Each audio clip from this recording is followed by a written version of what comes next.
विधानसभा चुनाव के नतीजों ने बड़े बड़े राजनीतिक पंडितों को हैरान कर दिया है। भारतीय जनता पार्टी ने अकेले अब तक का सबसे अच्छा प्रदर्शन किया, तो वहीं एकनाथ शिंदे और अजित पवार की एनसीपी पर भी जनता का खूब आशीर्वाद बरसा।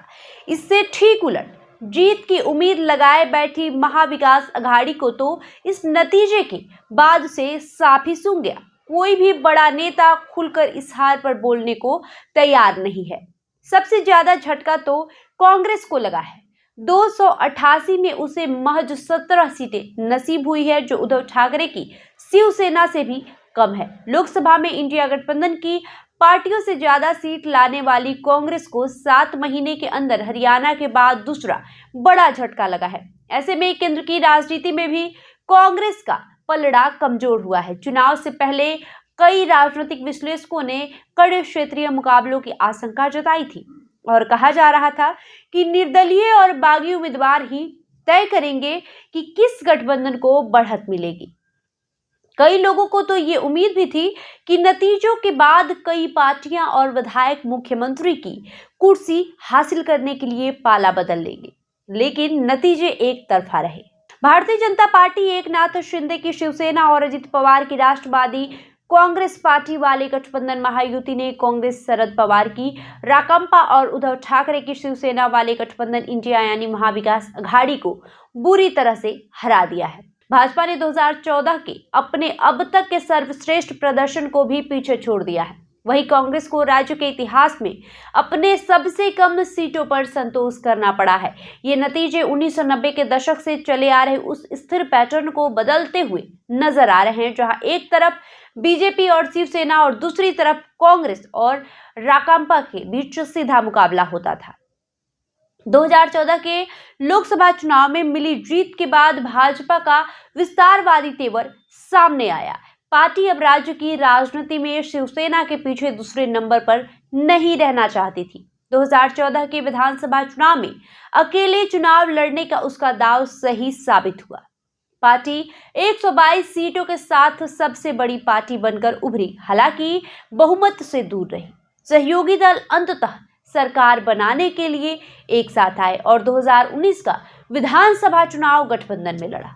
हालांकि मुख्यमंत्री पद को लेकर खींचतान के चलते शिवसेना ने कांग्रेस राकांपा का दामन थाम लिया। फिर शिवसेना और एनसीपी का बंटवारा हुआ, जिससे राज्य की राजनीति पूरी तरह से बिखर गई। लेकिन इस चुनाव के नतीजे ने यह तय कर दिया है कि महाराष्ट्र की राजनीति किस दिशा में आगे जाने वाली है। अब सवाल उठता है कि महायुति की इस बड़ी जीत का कारण क्या है। आमतौर पर यह माना जा रहा है कि महिला मतदाताओं ने लाड़की बहन योजना के कारण गठबंधन का समर्थन किया, लेकिन इतने एक तरफा चुनावी नतीजे सिर्फ एक वजह से नहीं आ सकते। ऐसा लगता है कि महायुति ने सब कुछ सही किया और एमबीए से जो भी गलती हो सकती थी वो हुई। एमबीए के सहयोगियों के लिए सीट बंटवारा करना मुश्किल था। ये तय नहीं हो पा रहा था कि अगर गठबंधन जीतता है तो मुख्यमंत्री कौन बनेगा। टिकट बंटवारे में गड़बड़ी, जमीनी स्तर पर कार्यकर्ताओं के साथ तालमेल की कमी और धन बल के मामले में महायुति से मुकाबला करने में परेशानी जैसी बातें भी सामने आई। आपको बताएं कि एक्सिस माई इंडिया ने अपने एग्जिट पोल में महायुति की बड़ी जीत की भविष्यवाणी की थी।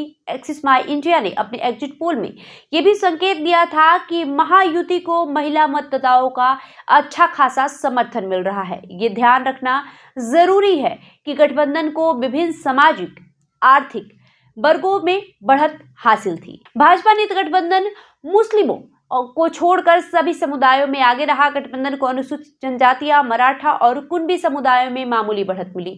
वहीं अन्य ओबीसी और सामान्य जातियों में उसकी बढ़त एमबीए से दोगुनी रही। इन नतीजों का राज्य और राष्ट्रीय राजनीति पर क्या असर होगा? आपको बताएं कि पहला अगर बात कर ले तो नतीजे इन दोनों गठबंधनों से बाहर की राजनीतिक पार्टियों के हाशिए पर जाने के संकेत देते हैं। ये प्रवृत्ति 2024 के लोकसभा चुनाव के साथ साथ उसके बाद हुए विधानसभा चुनाव में भी दिखाई दी थी। 2019 के महाराष्ट्र चुनाव में निर्दलीय और छोटे दलों ने कुल पड़े वोटों के 1/4 और 29 सीटें जीती थी। इस चुनाव में उनका वोट शेयर और सीट शेयर लगभग आधा हो गया है। ये संभव है कि ऐसे कई राजनीतिक दल अब इन दोनों गठबंधनों में से किसी एक में शामिल होने की कोशिश करें।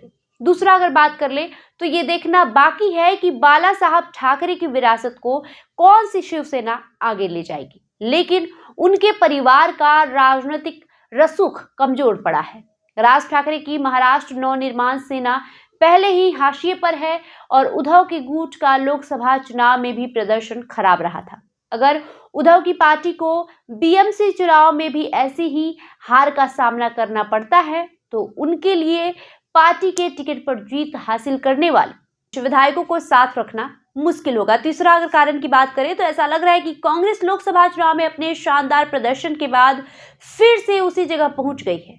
ऐसा न सिर्फ राज्य की राजनीति में बल्कि राष्ट्रीय स्तर पर भी। झारखंड में इंडिया गठबंधन की जीत और कुछ महीने पहले जम्मू कश्मीर में उसकी मामूली भूमिका थी। हालांकि इन राज्यों में बीजेपी को चुनौती देने के बाद हरियाणा और महाराष्ट्र में जीत हासिल करने में उसकी विफलता एक गहरी संरचनात्मक समस्या की ओर इशारा करती है। चौथे पॉइंट्स की बात कर ले तो इन चुनाव के नतीजे ने शरद पवार के परिवार के भविष्य के लिए क्या मायने रखे, ये देखते हुए कि अजित पवार की पार्टी ने अच्छा प्रदर्शन किया है, कई संभावनाएं हैं।